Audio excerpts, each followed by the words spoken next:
Dude, I recorded this clip at 2 o'clock in the morning, and it vanished into the ether. So I don't know where it is. I'll record it right now. Well, I'm cognizant, I'm alive in some sense or other. So here we go. So I just want to tell you that we live in the matrix.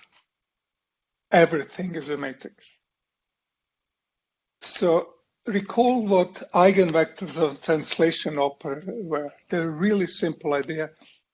The eigenvalues were roots of unity, and if you stack them up, so kth root of unity, omega to the k, you stack powers of it up, then the shifting, just promotes the leading guy up there. Everybody gets an extra factor omega k, you pull it out, and that's our eigenvalue condition, and these are eigenvectors. Now do the next simple thing.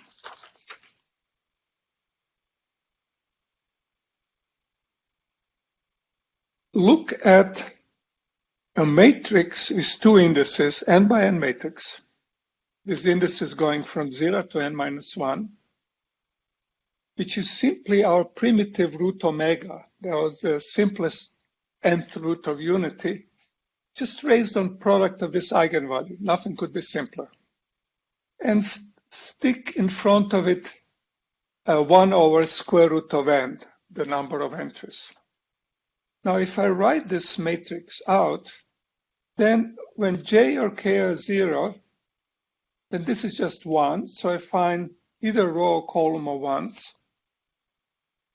If one of them is, 1, then I can write the column like this. So I keep j fixed around k, so I can run columns this way.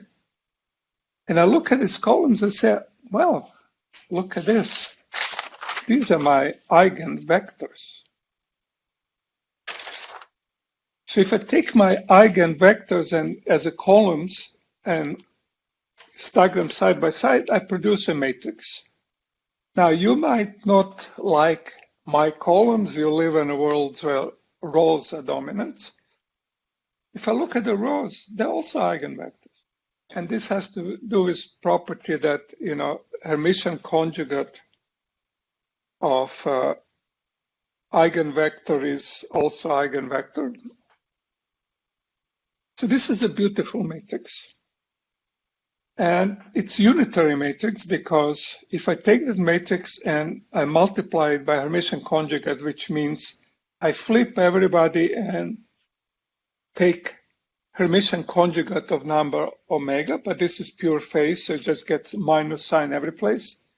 Then I have, when I multiply it, I have columns of omegas multiplying columns of complex conjugate omega, and we show that that produces unity if they're the same, 0 otherwise. So this product is 1, but this defines what we call a unitary matrix. So this is a special kind of matrix which has complex entries, but its Hermitian conjugate is an inverse. What Fourier transform is, it's really just multiplying. In other 19th century style courses, they teach you that, there is something we do is integrals and they verify that that's the inverse and blah, blah, blah. But it's actually just a matrix. Everything is a matrix for purposes of this modern mathematical physics course. And what has happened is that if I have a nasty function, so this is a matrix function, which is anything that I can construct from sigma and its inverse and its powers, etc. Then what I can do is I can stick on one side of it 1.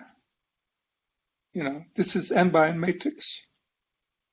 And I write this as a product of this fancy matrix full of roots of unity to various powers. And I do this twice, so I stick it here as well. This stuff here has a property that it gets evaluated not on a matrix, but just on the eigenfunctions. So I have a matrix multiplying, I'll call this curly thing. And now this guy, this whole thing here, called the Fourier transform of an operator, because remember, any operator is a matrix. But this operator is its function not of a matrix, but just of the numbers, which is the root of unity, so just a complex number, and all its powers. So that's called Fourier transform. And now you can see that inverse Fourier transform, there is nothing easier to do that. You can either work here, that's called coordinate, X space. Or you can work here, and that's called wave number. Electrical engineers like to call this frequency space. Physicists like to call this momentum space.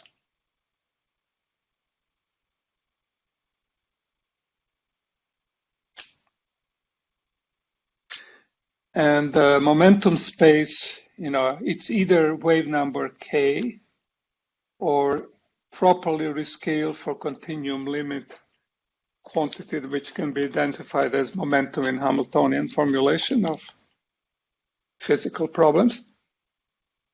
And going from one to the other simply means is I multiply or I sandwich stuff by unitary matrices, so they're equally good.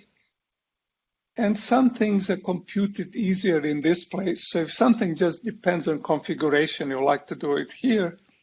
But if there are derivatives, you like to go to the Fourier space, do the quick computation, and then you can go back by sandwiching this by unitary matrix.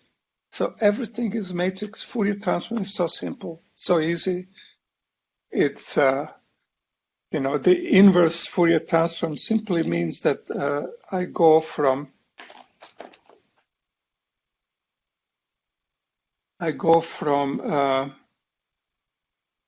my coordinates or my indices, let's say n. So this is continuum coordinate, this is discretized coordinate. And then I multiply it by a matrix.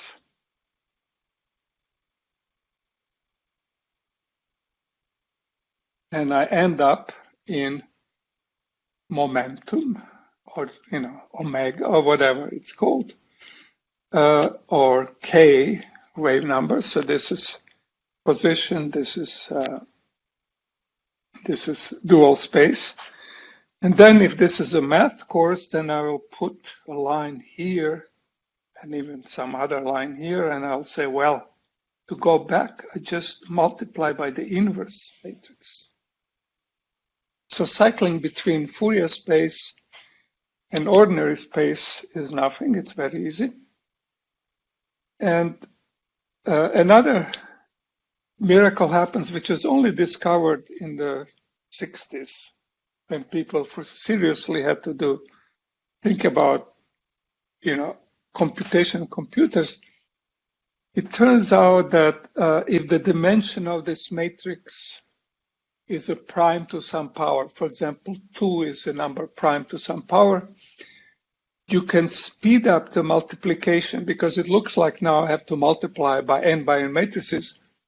But if they can be written as powers of prime numbers, like 2, so you work in spaces of dimension 2, 4, 8, 16, 32, then you can do this matrix operation not by evaluating n square elements, but just n log n, when you count how many operations you do. So you can do this going back and forth very fast. And that's the backbone of, almost all modern calculations, fast Fourier transforms. Thank you for your patience.